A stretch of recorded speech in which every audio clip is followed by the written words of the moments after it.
You do not overthink because your mind is weak. You overthink because your mind refuses to leave anything unfinished. A message feels different. A look feels strange. A silence lasts a little too long. And instead of letting the moment pass, your mind grabs it and asks, "What does this mean? Why did that happen? What am I missing?"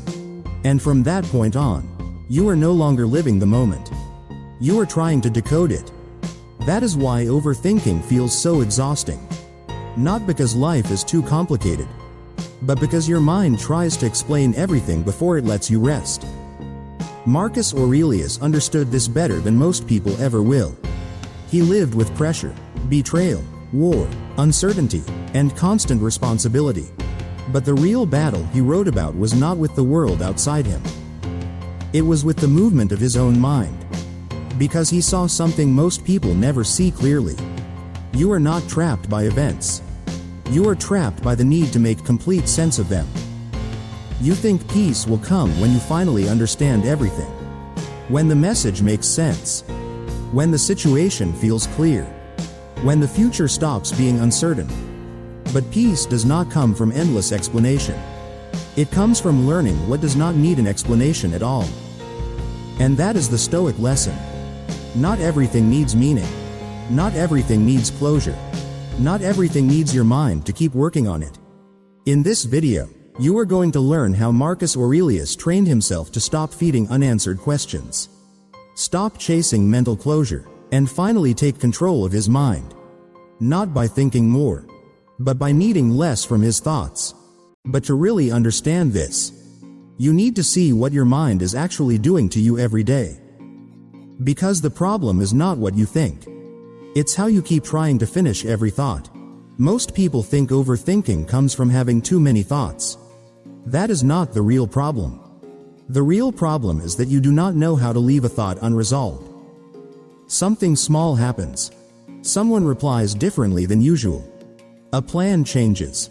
A person seems distant. A conversation ends in a way that feels incomplete. And instantly your mind begins to work. Not gently. Aggressively. It starts asking questions. Why did they say it like that? Why did their tone feel colder? Did I do something wrong? Is something changing? What does this mean for me? At first, this feels normal. It even feels intelligent. It feels like awareness. Like you are trying to understand reality more clearly. But that is not what is happening. What is actually happening is that your mind has become uncomfortable with uncertainty. And instead of allowing uncertainty to exist, it turns uncertainty into a problem that must be solved. That is where the suffering begins. Because the moment your mind decides that something unclear must become clear, it starts producing possibilities. Then more possibilities.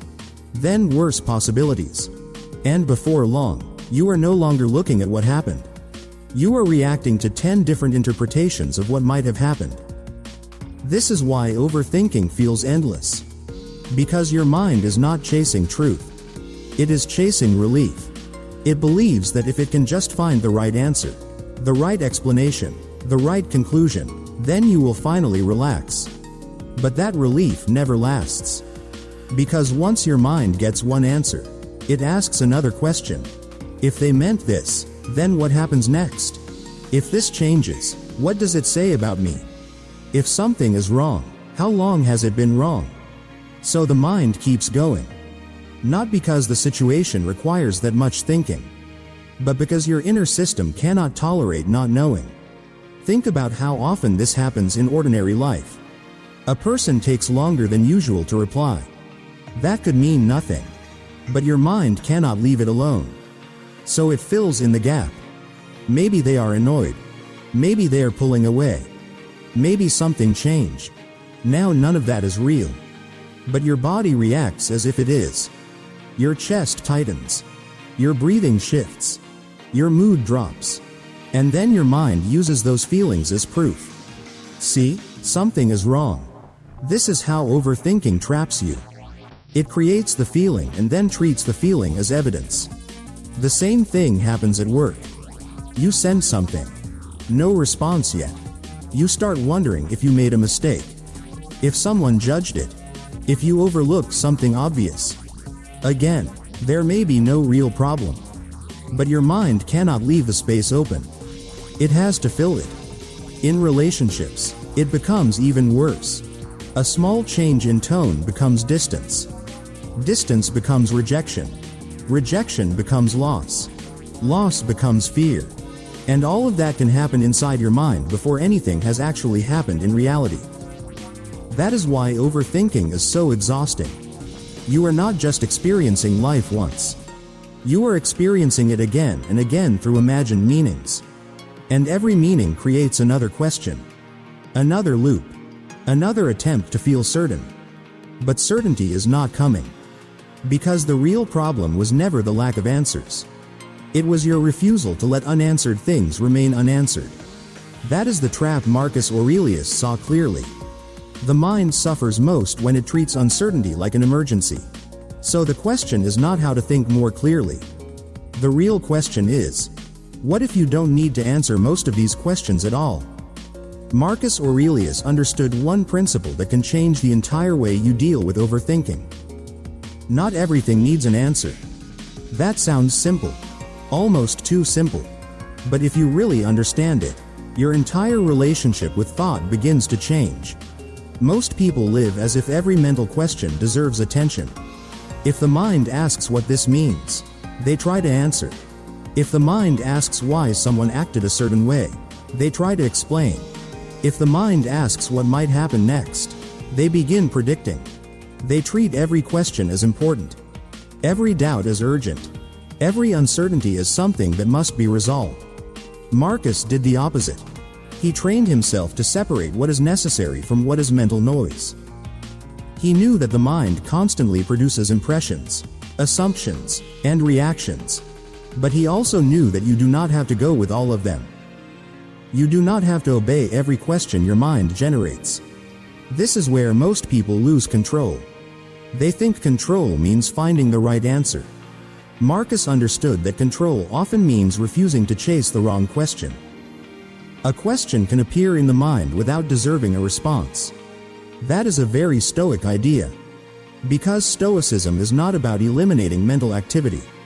It is about ruling it. It is about deciding what deserves your attention and what does not. And the truth is that most of what disturbs you does not deserve the amount of thought you give it. A silence does not always mean something. A delay does not always mean something. A change in tone does not always reveal some hidden truth. Life is full of incomplete signals. And your suffering grows when you assume every incomplete signal must be decoded.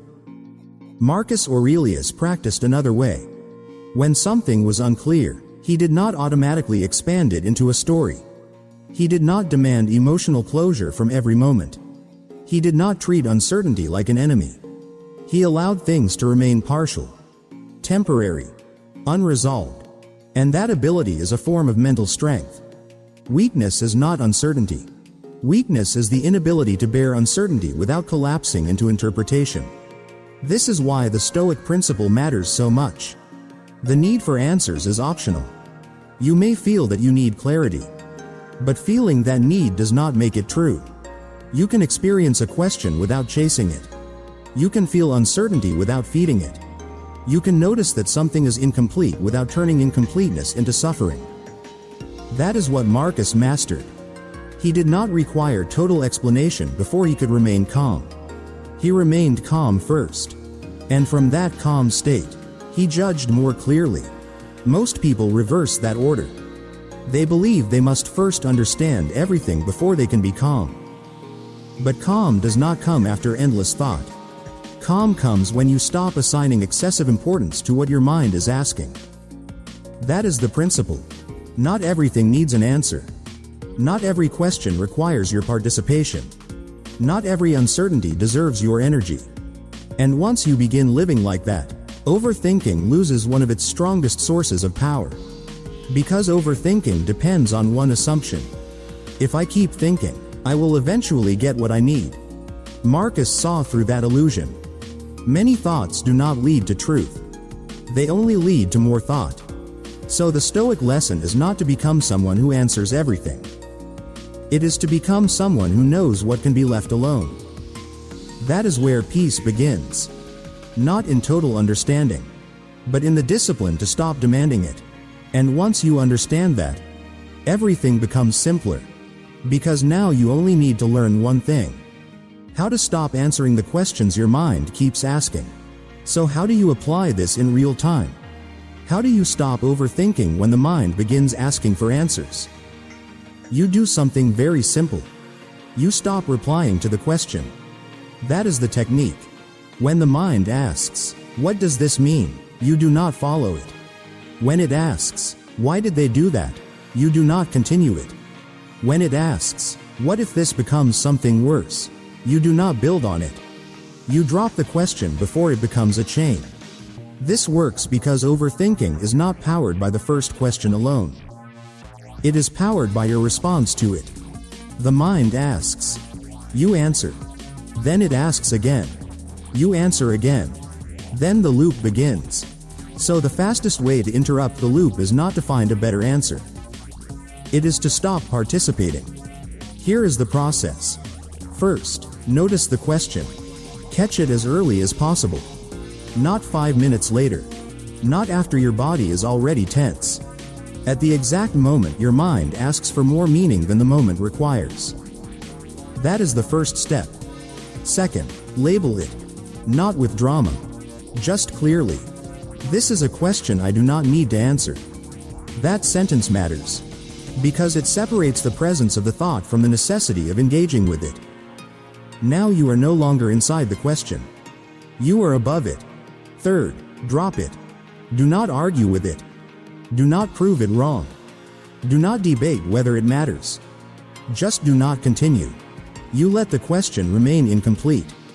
That is the part most people find difficult. Because the mind hates incompletion. It wants closure. It wants to finish the mental sentence. But the more you practice leaving the sentence unfinished, the more power you take back. Fourth, return to what is real. Your breath. Your hands. The task in front of you. The room you are sitting in. The sound around you. The body is useful here because the body exists in reality, while overthinking lives in interpretation. So once the question appears and you refuse to reply, you anchor yourself in something actual. Something happening now. For example, imagine your mind says, "Why did they answer like that?" Old pattern. You start analyzing tone, context, history, possibilities. New pattern. You notice the question, label it, refuse it, and return to what is happening now. Another example. Your mind says, "What if this means something bad?" Old pattern. Prediction, anxiety, imagined future, emotional spiral. New pattern. Notice, label, drop, return. That is it. Simple, fast, effective. But it will feel unnatural at first. Your mind will protest. It will tell you this question is important. It will tell you that stopping is careless. It will tell you that if you do not think now, you will regret it later. This is where discipline matters. Because overthinking often disguises itself as responsibility. But most of the time, it is not responsibility. It is compulsive mental checking. Marcus Aurelius did not let every impression turn into a private trial inside his head. He practiced restraint. He practiced not adding more than necessary. And that is what you must practice too. You are not trying to kill thought. You are trying to reduce unnecessary continuation. So remember the rule. Notice the question. Name it. Drop it. Return to reality. That is how you stop overthinking like Marcus Aurelius did. Not by solving everything, but by refusing to let every question become a path you must walk down. But doing this once is not enough. Because your mind doesn't ask once. It asks all day. Which means you need a system. One interruption is good. Repeated interruption is transformation. Because overthinking is not a once-a-day problem. It appears all through the day. In ordinary moments. In transitions. In silence. In waiting. In work. In relationships. So if you want real control, you need a daily system. Not a dramatic one. A repeatable one. The system is simple. 5 to 10 times a day. Filter the question. That is your practice. Whenever you notice the mind asking for unnecessary clarity, pause and ask, do I actually need an answer to this right now? That question becomes your filter. And it changes everything. Because most of the time, the real answer is no. You do not need to know why someone sounded slightly different. You do not need to know what another person is privately thinking. You do not need to know the entire outcome before taking the next step. You do not need to decode every unfinished signal life gives you. So when the answer is no, you do not continue. You let it go. That is one repetition. Then you do it again later. At work, you are waiting for a reply. Your mind says, what if I missed something? Pause. Do I need an answer right now? No. Drop it. Move on. Later in the day, someone seems slightly distant. Your mind says, did I do something wrong? Pause. Do I need an answer right now? No. Drop it. Return to what is in front of you. Then later, you remember an awkward moment. Your mind asks, why did I say it that way? Pause. Do I need an answer right now? No. Drop it. This is how the system works. Not once. Repeatedly. That repetition matters because your mind learns from patterns. If you repeatedly answer every question, the mind learns that every question deserves expansion. If you repeatedly filter and drop unnecessary questions, the mind learns that not every uncertainty deserves energy. Over time, this changes your inner pace. You begin noticing thoughts sooner. You begin responding less. You begin recovering faster. What used to become a 10-minute spiral becomes a 10-second interruption. That is real progress. Do not make the mistake of thinking progress means never overthinking again. That is not the goal. The goal is shorter loops. Less emotional investment. Faster recovery. More selectivity. More control. The system also works because it moves you away from perfectionism. You are not trying to become someone who never feels doubt. You are becoming someone who does not obey doubt automatically. That is a much more realistic goal. And it is much more powerful. Because now your peace is no longer based on getting complete certainty from life. It is based on choosing where your attention goes. Marcus Aurelius built that kind of mind through repetition. He wrote to himself repeatedly because discipline is built through return. Again and again. So your practice is the same. 5 to 10 times a day. Notice the question. Ask if it is necessary. Drop it if it is not. Return to reality. That rhythm is what retrains the mind. And after enough repetitions, something surprising happens. The mind still produces questions. But they feel weaker, less convincing, less urgent, because you have stopped treating every one of them like a command. That is when overthinking begins to lose its authority. Not because your mind changed on its own, but because you changed how you feed it. And if you look closely, there's a deeper reason why your mind keeps doing this. Something most people never question. Here is the uncomfortable truth. You are not just disturbed by uncertainty. You are attached to the fantasy of removing it. That is why overthinking keeps returning. Your mind has become dependent on clarity. It believes that if something is unclear, you cannot rest. If something is unresolved, you cannot be okay. If something is uncertain, you must keep thinking until it feels safe. That is addiction. Not to information. To the feeling of control that information seems to promise. The problem is that life does not offer that kind of control. Not in relationships.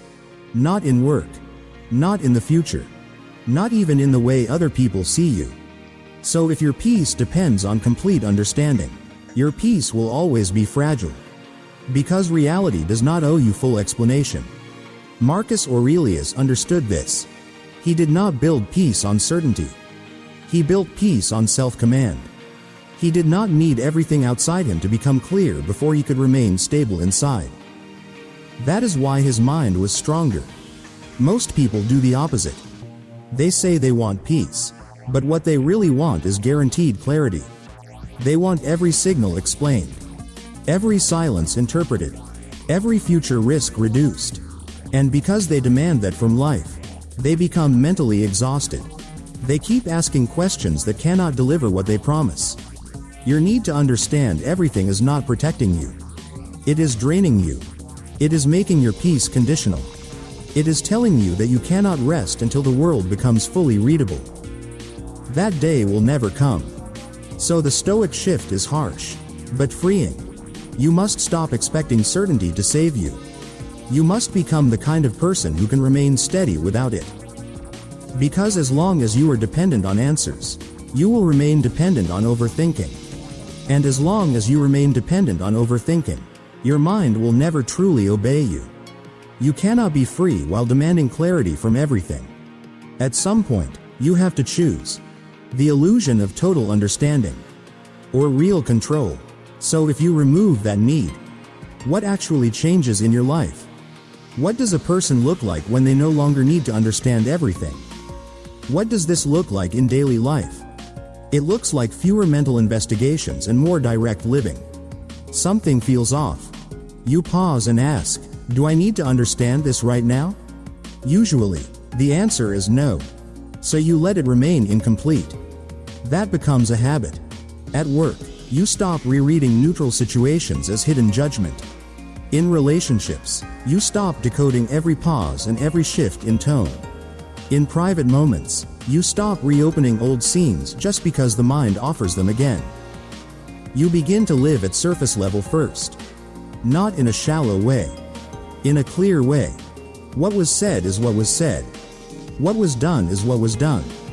And if something truly matters, you address it in reality, not in imagination. That changes your behavior. You move sooner. You ask directly when necessary. You delay fewer decisions waiting for perfect clarity. You stop giving every thought equal authority. And at night, instead of reviewing every possible meaning, you ask a better question. Where did I chase unnecessary answers today? That reflection matters, because it shows you where your mind still demands too much. Then the next day, you catch it earlier. That is how the system becomes identity. You become someone who does not need to decode life all the time. Someone who can face incomplete information without panic. Someone who can act without total certainty. That is control.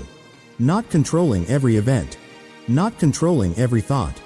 Controlling how much mental importance you give to what does not deserve it. And over time, that changes the atmosphere of your whole life. Less tension. Less chasing. Less inner noise. More presence. More steadiness. More room to breathe. And when you live like that for long enough, something very quiet begins to happen. Your mind will keep asking questions. That will not end. It will still wonder what things mean. It will still search for patterns, explanations, and closure. That is what the mind does. But now you see something more important. You do not have to go with it. You do not have to answer every question it produces. You do not have to treat uncertainty like danger. And once that becomes real to you, peace begins to feel different. Not like the reward for finally understanding everything, but like the freedom of no longer needing to. Marcus Aurelius did not wait for life to become fully explainable. He trained himself to remain steady while life stayed uncertain. That is a deeper kind of strength. It is easy to feel calm when everything is clear. Real calm appears when things are not clear and you still do not collapse into mental noise. That is the Stoic lesson. Let the question appear. Then let it pass. Let the moment remain unfinished. Then let yourself remain at peace. Because not everything has to be solved inside your head. Not everything needs meaning added to it. Not everything needs your private judgment to become complete. Many things can simply exist. Unclear, unresolved, unexplained. And you can still be okay. Maybe more than okay. Maybe lighter. Because the mind becomes heavy when it tries to carry every unanswered thing. And it becomes quiet when it finally learns what can be left alone.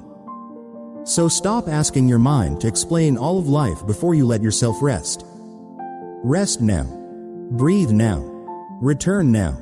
Let life be partial where it is partial. Let uncertainty remain where it remains. And keep your balance anyway. That is how Marcus Aurelius controlled his mind. Not by forcing silence, but by removing unnecessary obedience to thought. If this shifted the way you see overthinking, subscribe. Because this is only the beginning. If this changed the way you see your own mind, subscribe. Because most people spend their whole life inside their thoughts and never realize they can step out of them.